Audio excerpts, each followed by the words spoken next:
ជួយពងព្រះអង្គអើយរាល់ថ្ងៃនេះគ្មានអីវេទនាជាងឡើង present ទេតែសេចក្ដីដាក់នឹង slide ហ្នឹងពេលគ្រូសួរហើយឆ្លើយប្រាប់គ្រូវត្តឃើញ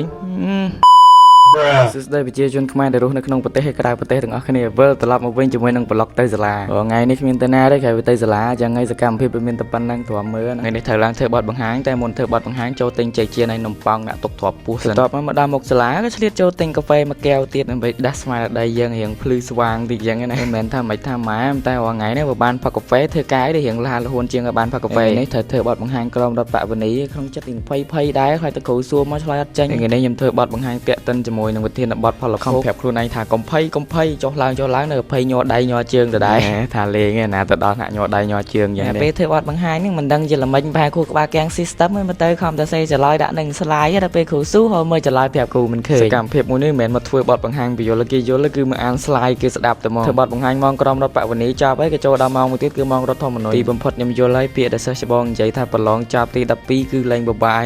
យក៏មកវិទ្យានេះទៅឆ្នាំទី2ណាមកឡើងច្បូនអស់ហើយលែងមានសាច់លែងមានឈាមដូចកាលមុនអង្គុយរៀនបដាស្ដាប់ស្នូទឹកភ្លៀងធ្លាក់បដាក្នុងចិត្តគិតហើយដល់ផ្ទះហើយនឹងសើមទៀតចប់ម៉ោងរដ្ឋធម្មនុញ្ញនេះក៏ដល់ម៉ោងចេញទៅផ្ទះហើយប្លុកហ្នឹងក៏ចប់តែប៉ុណ្្នឹងដែរព្រោះមិនដឹងទៅថតអីទៀតសកម្មភាពវាគ្មានអីគេទៅរៀន